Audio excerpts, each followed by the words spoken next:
A partir de este momento en Madero FM, los invitamos a sintonizar Perspectivas, junto a Guillermo Holzman y Percival Madero. Un análisis de la actualidad nacional e internacional. Perspectivas, a esta hora en Madero FM. Bienvenidos.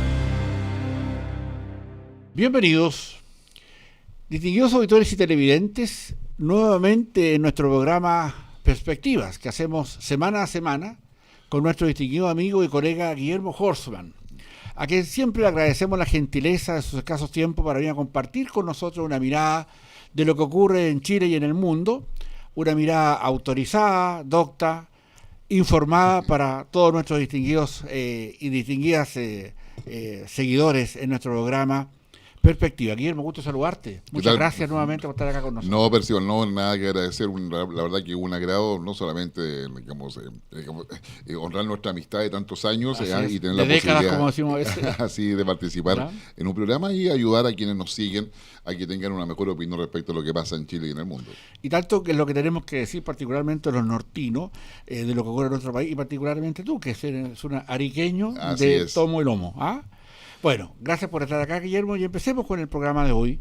¿Qué te parece si le damos una vuelta a todo lo que ha pasado con nuestro país? ¿Cómo se vislumbra nuestro país a propósito de lo que ha pasado recientemente en las Naciones Unidas, lo que viene próximamente en la PEC, en la COP25, lo que ha pasado con una acusación constitucional fallida, etcétera, etcétera? ¿Por dónde? ¿Cuál es el contexto en que nosotros tenemos que asumir esto que está pasando hoy día en Chile y las perspectivas que podemos tener a partir de estos antecedentes? A ver, yo diría, podemos empezar por el contexto de la acusación constitucional, que prometía ser el gran elemento que iba a unir a la oposición y iba a generar una plataforma mucho más sistémica, si se quiere, y mucho más estructurada de oposición al gobierno. Y una acusación constitucional que finalmente se construye en la idea de obtener ese objetivo por una parte y obviamente generar una crisis o por lo menos una problemática, digamos, intensa y profunda, incluso de división en las huestes gubernamentales, llámese gobierno como también los partidos de Chile Vamos, o sea, la Renovación Nacional, UDI, Evópolis, lo principal. Y en esa perspectiva se pensaba de que iba a ser un momento muy difícil, a puerta de que se tiene que discutir el presupuesto de la nación, la reforma tributaria, la reforma de pensiones, la reforma laboral, la reforma educacional, en fin, y varios proyectos emblemáticos que el gobierno tiene en el Congreso y que están bastante atrasados, dicho sea la verdad, respecto a lo que se había anunciado y prometido en el programa que colocó Sebastián Piñera frente a la ciudadanía.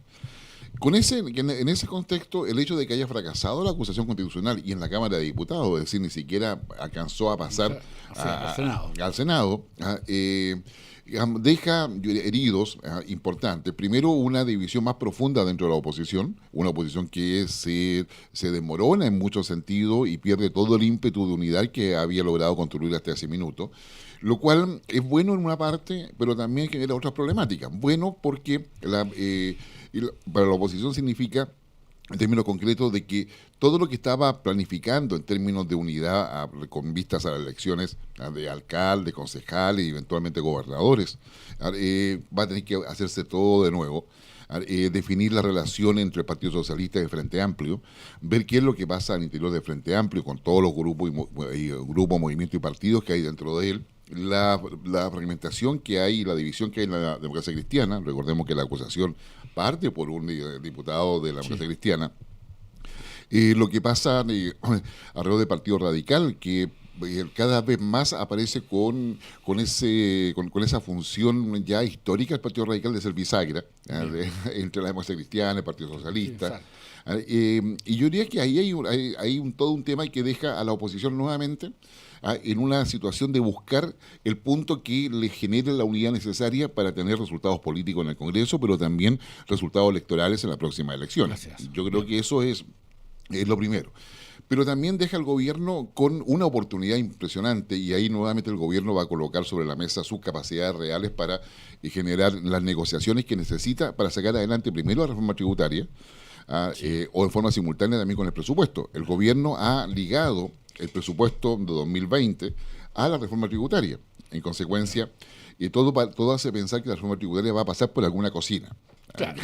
O sea, se va a reconversar mucho. Exactamente, se va a reconversar mucho y va a pasar por alguna cocina y esa cocina va a estar en el Senado. Ya, y por lo tanto los operadores políticos y los senadores que están alrededor de todo eso, donde no hay que descartar el rol de Andrés Saldívar, que recordemos no es senador hoy día, pero sigue, digamos, funcionando, digamos, dentro de la estructura legislativa. Gracias. Andrés Saldívar, ¿por qué nombramos a Andrés Saldívar? Porque Andrés Saldívar ha sido uno de los más, yo diría, más prolíferos operadores políticos para sacar adelante temas complejos, particularmente en el ámbito económico. Sí. Recordemos que Andrés Saldívar fue ministro de Hacienda de Eduardo Frei Montalva. A los 33 años. Exactamente, así que yo diría, ahí va a haber todo un tema. Pero eso decía yo, tiene que ver con la capacidad de negociación del gobierno, es decir, cómo enfrenta a una oposición dividida, a una oposición que necesita a todo evento sacar adelante elementos de unidad para poder fortalecer sus aspiraciones electorales.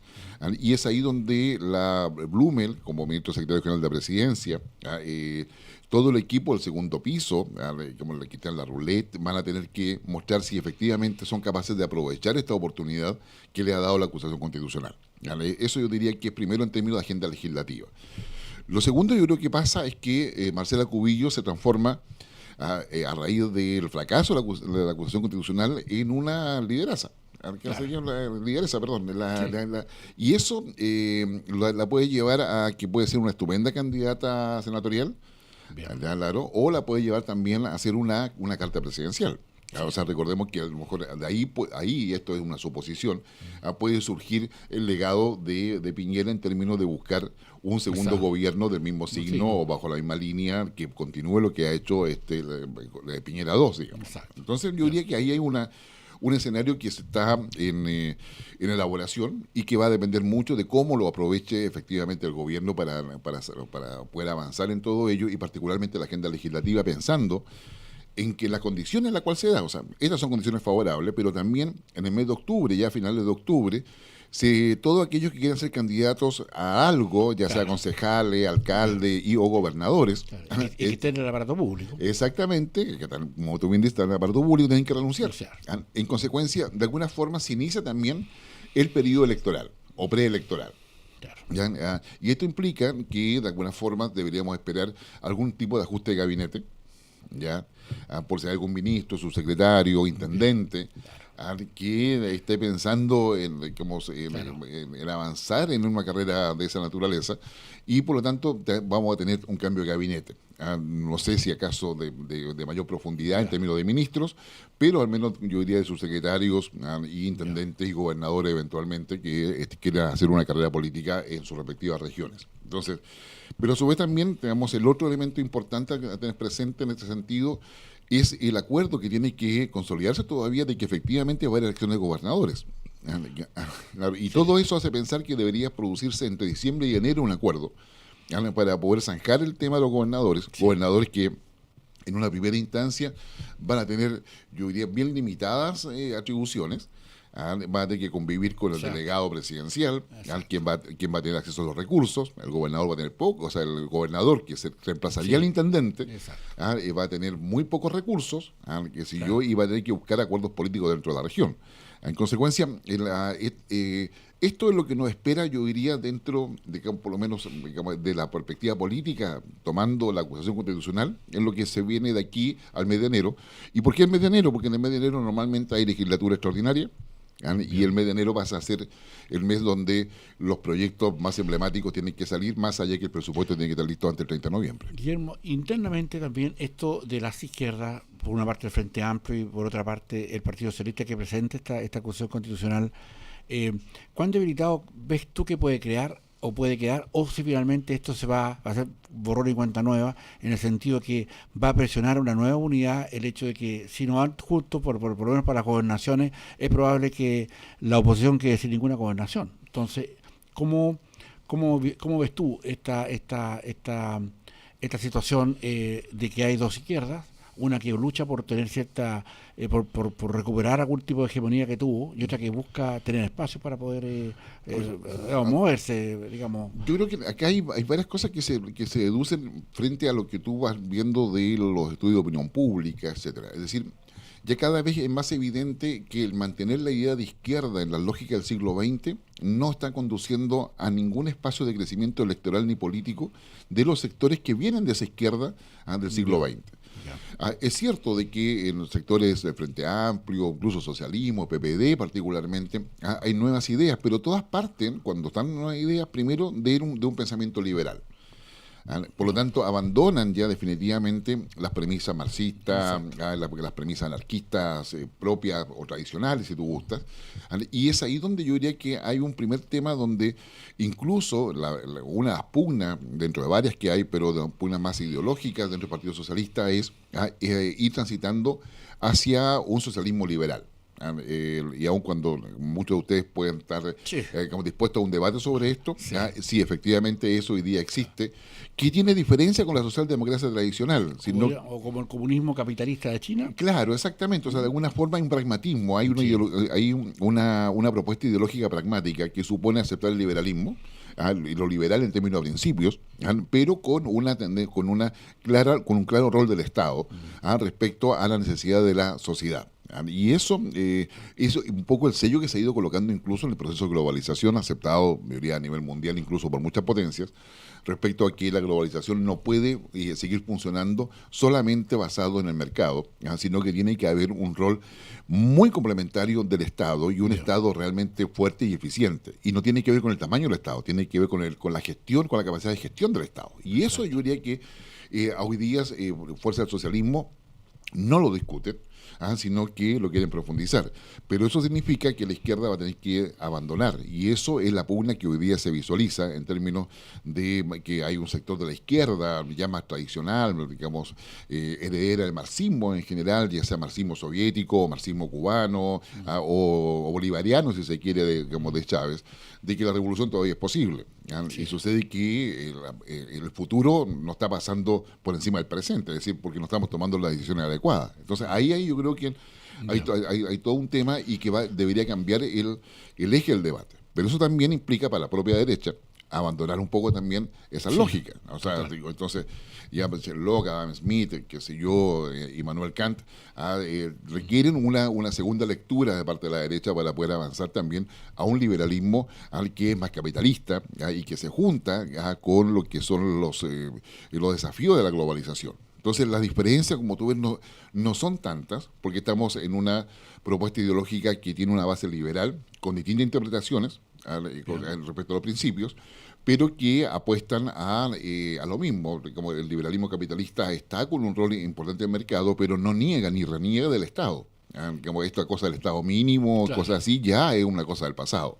Sí. Entonces, ¿por qué? Porque en el fondo ambos tienen que hacerse cargo de cómo se disminuye la desigualdad, cómo se genera crecimiento y desarrollo. En términos simples, el gran desafío para los países en general es cómo se fortalece la clase media. Digamos, y cómo el mercado coopera eso y cómo el Estado coopera ese fortalecimiento de la clase media.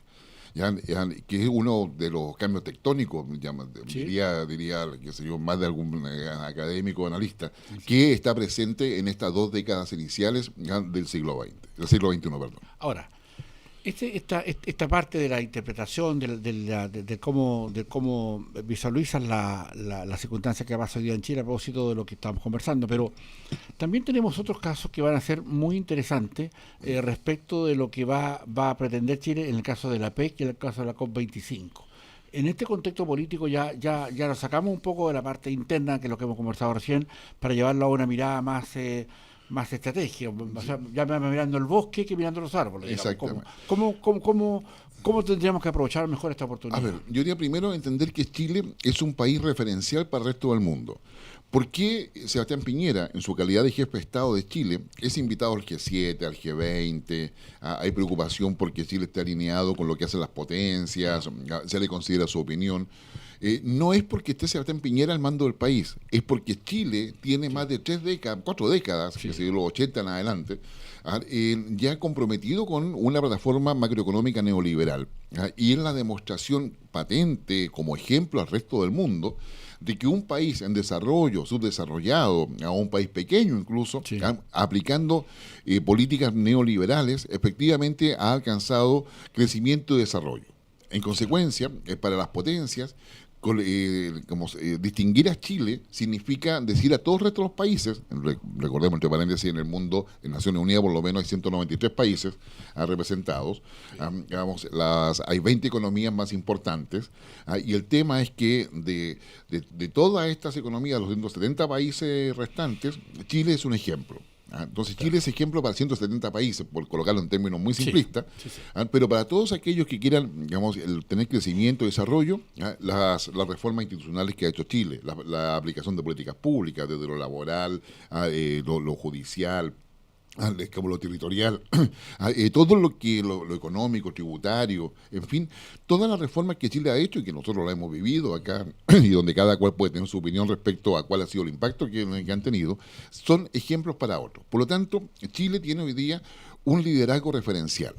Y ese liderazgo referencial es que hoy día lo ha capitalizado bien Sebastián Piñera. Sebastián Piñera, como presidente, tiene muy clara la película internacional, al igual que varios otros líderes, incluso de la oposición, la tiene bastante claro, y Sebastián Piñera ha ido aprovechando eso, pero lo aprovecha en términos de lo que se le reconoce a Chile como país. Si me permite solamente un paréntesis para nuestros auditores y televidentes, es decir, que también, dado que este es un proceso que ya viene hace 40 años, China, en su momento, junto con la caída del muro de Berlín y la descomposición de la Unión de Repúblicas Socialistas Soviéticas, se dice, muchos colegas nuestros piensan que China también tomó las experiencias chilenas para poder ir a un capitalismo como solución de la salida de la pobreza. Exactamente, o sea, Deng Xiaoping, o sea, de hecho, bueno, como lo vamos a conversar quizás probablemente en otro programa, pero Deng Xiaoping hace 70 años lo que hace es efectivamente tomar la propuesta de Mao Zedong, y él, inspirado en Mao Zedong, según lo dice en su minuto, hace un cambio para poder avanzar hacia lo que es el desarrollo de China, y asume el capitalismo como el camino inevitable que debe seguir China, interpretando a Marx. Marx, recordemos que decía que llegar al comunismo significaba pasar por el capitalismo, y la gran crítica que Mao Zedong le hacía a la Unión Soviética en aquellos años era que la Unión Soviética pasó del feudalismo al socialismo sin haber transitado por el capitalismo. Esto es una discusión teórico-ideológica, pero muy interesante para otro programa. Sí. Solamente quería hacer un paréntesis en eso. Bueno, la cosa es que yo diría, el hecho de que Chile esté con la organización de la PEC, que va a ser muy relevante en términos de cómo la PEC y Chile se está involucrando en la cuarta revolución industrial, con la electromovilidad, con una serie de elementos, con la incorporación de la mujer, todo lo que es la gestión digital, tanto la economía como la políticas públicas particularmente. Es muy importante. La PEC es una reunión de economías, no de países. Es una suerte de artilugio para evitar conflictos que en aquel minuto, cuando se crea la PEC, eran dos: el de China con Taiwán, que se mantiene, y el de China con Hong Kong, que finalmente se ha superado por la anexión, ¿no es cierto?, de Hong Kong a China. Pero son economías, y eso constituye todo lo que es el eje Asia-Pacífico, donde China quiere tener una influencia concreta. Y en esa perspectiva, yo diría, Chile y el presidente Piñera ha tenido bastante claridad en torno a cómo avanzar. El tema es que todavía faltan definiciones, es decir, faltan definiciones más estratégicas a largo plazo. Y ahí yo te diría, a nivel de, no sé si de crítica, pero por lo menos de un análisis, es imposible hoy día para Chile plantearse frente a la PEC o COP25, como ha quedado en evidencia, sin una mirada a largo plazo, en términos estratégicos, mucho más concreta. Tiene que haber una bajada para que los distintos actores del país se puedan sumar a ello. Es decir, yo me dedico a análisis, y cuesta encontrar elementos de largo plazo que me permitan a mí interpretar las acciones presidenciales, entonces, o las acciones que el gobierno realiza, y poder proyectarlas. Interpretando lo que tú me señalas para más claridad de nuestros distinguidos auditores y televidentes, lo que estamos diciendo es que Chile no tiene un objetivo planeado de mediano y largo plazo. En términos políticos no, yo diría geoestratégicos. Lo tenemos desde el punto de vista comercial, que incrementar el comercio con Asia. Claro, porque nosotros, nuestra plataforma económica es, mientras más comercio, mientras más exportemos, más crecimiento tenemos. Pero sucede que para que ese crecimiento sea sostenible en el tiempo, pensando en que la clase media mundial debiera crecer, esa clase media no solamente requiere productos naturales o insumos, recursos naturales, llámese minerales, forestales, pesqueros, requiere productos elaborados y semi-elaborados. Y esa parte es la que no estamos haciendo, y ahí necesitamos alianzas que los acuerdos comerciales no nos dan. Los acuerdos comerciales nos permiten el intercambio de bienes, incluso servicios, a arancel cero o muy bajos. Pero una mirada más geoestratégica de tipo industrial para generar valor, un mayor valor a lo que estamos haciendo. De industrialización, de otra matriz productiva. Claro, o sea, ir a evolucionar en eso, es ahí donde tenemos un déficit, y eso lo necesitamos hacerlo con alianza. Es decir, si hoy día estamos exportando arándanos, y los arándanos son muy bienvenidos en China, con un consumo que ha ido creciendo en el tiempo, podríamos tener muchos subproductos de arándano, pero eso necesitamos know-how, necesitamos industrialización, y esa industrialización tenemos que buscar a quién se la pedimos. Hacemos una alianza de transferencia tecnológica con Japón, con Australia, con Nueva Zelanda, con algún país europeo, con Inglaterra, aprovechando el Brexit. O sea, es decir, hay una serie de cosas que tú podrías hacer y que en esa mirada estratégica no la tenemos. Necesitamos ser mucho más concretos respecto a soberanía efectiva, por ejemplo. Entonces, y eso implica el mar, los océanos, a toda nuestra zona económica exclusiva, significa el crimen organizado. Hay una serie de temas donde se requiere una estrategia de más largo plazo y más consistente en el tiempo. ¿Y que Chile no la tiene? No la tiene. O sea, si tú le preguntas a la autoridad del gobierno, eso está, pero si tú buscas documentos donde esa estrategia esté más concreta, no está. Los ministerios saben lo que tienen que hacer, pero falta esa mirada de liderazgo. ¿Hacia dónde caminamos? Hacia dónde caminamos y cómo lo vamos a hacer en la pugna que hoy día está planteada entre China y Estados Unidos. Gracias. Guillermo, y esta de también lo que tiene que ver con la parte, digamos, de este liderazgo que hemos tomado como país en el tema de medioambientales, la COP25, océano, lo que acaba de hacer el presidente incluso en las Naciones Unidas. ¿Cómo se interpreta en este momento político especial para Chile? O sea, Chile yo creo que está en un momento muy importante, porque si Chile toma medidas medioambientales, volvemos a lo mismo que señalábamos. Chile es referencial para el resto de los países. Y Chile ya nosotros lo hemos estado, tenemos buses eléctricos en la capital, espero que pronto en regiones. Y que todo eso que Chile está haciendo, ahora necesitamos adecuar nuestra institucionalidad interna a esos compromisos que estamos tomando. Y ahí se necesita el concurso del legislativo, y por eso el tema importante, el tema de negociación, el sumar a la fuerza del legislativo, de oposición o no, a un plan país que sea mucho más transversal y mucho más concreto en términos de mantenerlo en los años siguientes.